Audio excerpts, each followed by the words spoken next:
Where do you live, John? 20 Wall Street, Hoosick Falls, I say, have you lived in Hoosick Falls? all my life. All your life, okay. Why don't you tell us a little about before you went into the service?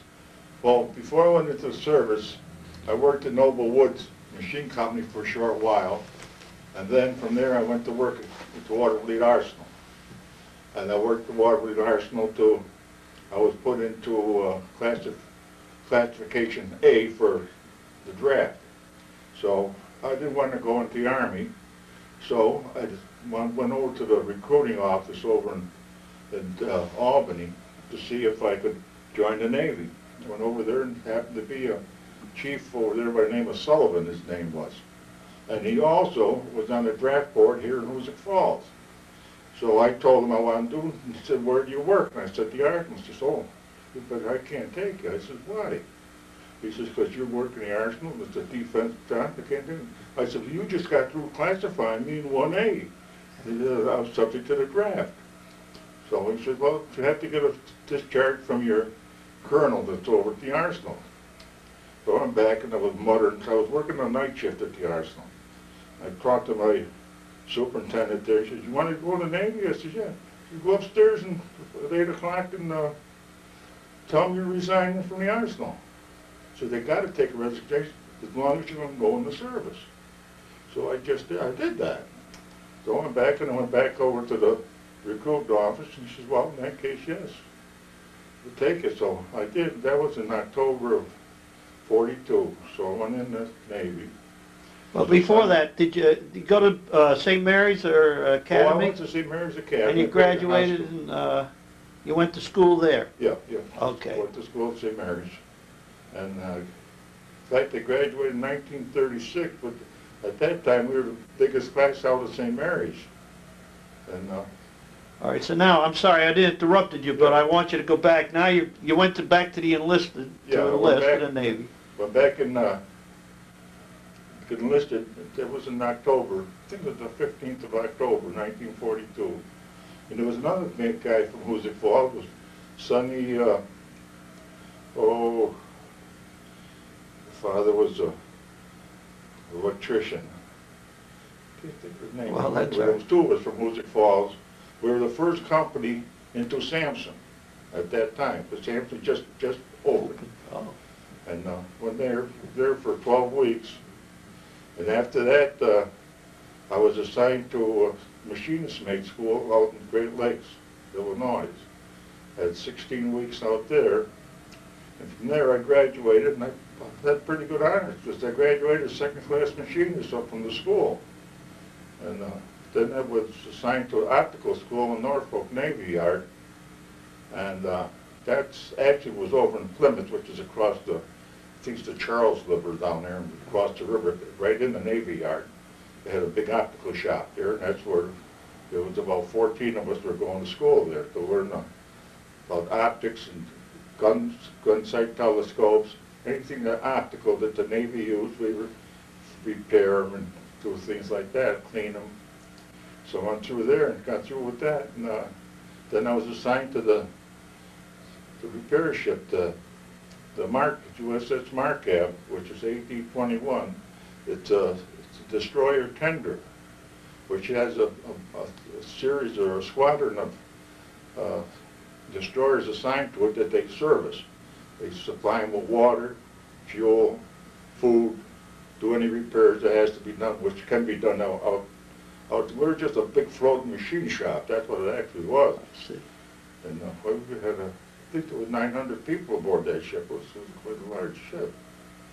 And from there, first we assigned there, then I took a good land trip. From there, I was assigned there. When I first had to go to Treasure Island in San Francisco, stood there for a couple of weeks, was on the shore patrol.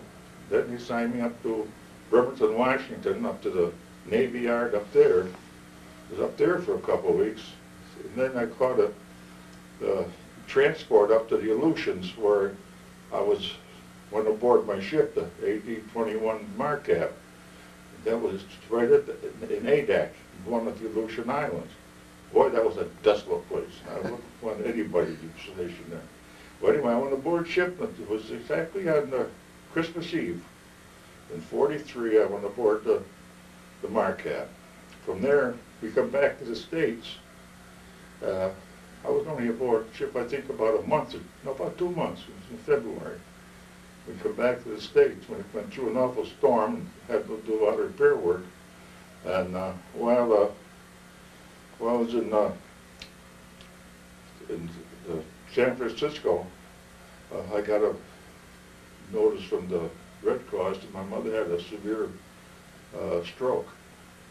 So I did get time to get home. But that was just got as far as Wichita Falls with a plane, and a big snowstorm grounded us and taken the rest of the way by train. And my sister was a nurse at St. Mary's Hospital in Amsterdam, and that's where she had had my mother. So I stood there for 3-4 days, and I had to go back to ship because we were shipping right out again. So from there we went back out to Hawaii, out to Pearl Harbor, stood there for a month. From there we went out to Majuro, which is one of the Marshall Islands, Aniwetok and Kwajalein, and there we serviced the fleet.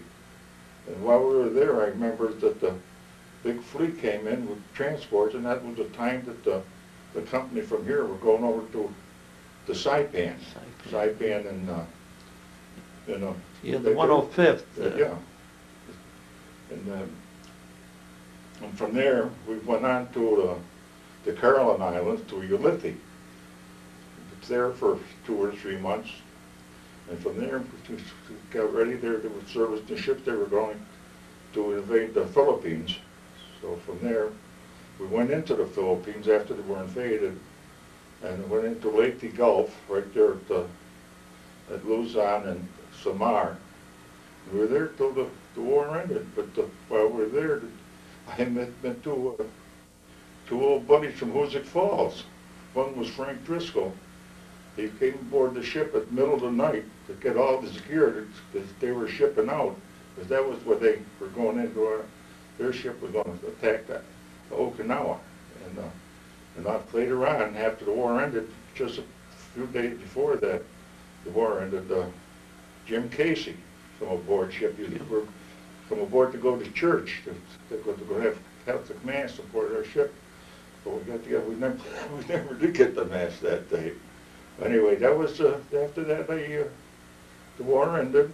All right, well, let's talk a little about, in other words, like the battle, a big sea battle, then you would have to fix the ships and do whatever repairs you could. Well, one thing I remember, it wasn't a nice thing to see, but I remember when this aircraft carrier Franklin got sunk, and a lot of the survivors from that came aboard our ship, and it made you almost cry to hear one guy holler at the other, "Do you know where this guy is? Do you know where that guy is?" They lost track of their own buddies, you know. Yeah, because they all, you know. It was sad. Yeah. So that was your job then. You were keeping those destroyers going. That's right. So they could bombard and do the things they had to do. Whatever they did, why we kept them supplied. So that was only sometimes we did. The cruisers came in. We fixed them up too. I see. There was one ship that lost their mast. It's made out of wood. Well, we made them one right there out in the ocean. They were mad at us because they figured they're going back to the States. Back to the States where they could repair, but they didn't. So that ship must have been quite a machine shop. It was a floating machine shop. They did everything. They even had a foundry aboard ship. They did just about anything you wanted. That's we had great. a big torpedo room. Fixed up torpedoes and all that. It was a big repair ship. That's interesting. All right, now, the war's over. Yeah, that was September of '45. They signed the peace. Well, then again in October of '45, it was late in October, I got my discharge papers. I was going to return to the States, so I had to go over to Samar, Otaklobin, that's the name of the place, over on Leyte Gulf there. And from there I caught a transport back to the States. And returned back into Portland, Oregon. Come up the Columbia River and then to Portland. There went by train transport into the Leyte Beach over on Long Island. That's where I was discharged from. I see. All right, then what happened? I noticed, I read somewhere that you were in the reserve. I mean, did Well, they? but I wouldn't call back, so. I see you had to stay in the reserve. Yeah, well, Yeah, I had to stay in 4 2 years yeah. too after. But I didn't have to go back in again. All right. But then I come back and I went to work in Noblewood. Noblewood. Back in Noblewood. Were you married while you were in the service, or did you get married after the I got service? married in the 46. In 46. May of 1946. Married before Melma, she was on the roll, and I married her. And we had 3 children. Where are your children now? Well, one is in the oldest one is in Texas. She works for GTE. She's got a real good job with them. Mary Lou, she's over in Waterford. She works for some employment agency out there. She got a good job. And then Joni, she's over in Albany. And my 3 daughters. Well, And I have 6 grandchildren and 1 great-grandchild. great. All right, so you went to work for Noblewood. And I worked there until they closed. I see. So in other words, you stayed right with them in the Yeah, machine shops there. I worked at I became foreman there. When they closed up, I was a foreman there. And from there I went to Oak Industries. And that's when they bought out this Tri-Point down on Long Island.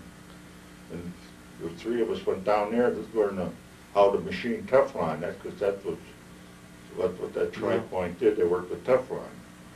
And then come down there for a few weeks, then come back here and opened up the plant here in Hoosick Falls. And we worked there till, well, then the Oak Industries was bought out by Allied Signal. And I worked there till Till you retired. retired. I see. And is there anything else? I mean, that's an interesting story. We learned about your family. What else can you tell us about Hoosick Falls? Well, Yeah. the one thing, like the house where I live in right now was built by Jim Miller. Was in fact the Miller Hose Company was named after him. That's where the Polish Hall is today. That was the Miller Hose Company. Well, when they were building the high school, the Walt Graywood Mansion there, Yeah. well, they tore down part of the library, part of the mansion part, and Jim was building the house where I live in now, Yeah. and I got the fireplace and stained glass window came out of there, and French doors. Oh, They all great. came out of that. And they're all in your house. They're in the house right now. So real historic. Yeah. Great. Well, is there anything else you'd like to say No, on that's record? about it. You told a great story, and we appreciate it. Thank you very much. Okay, Phil.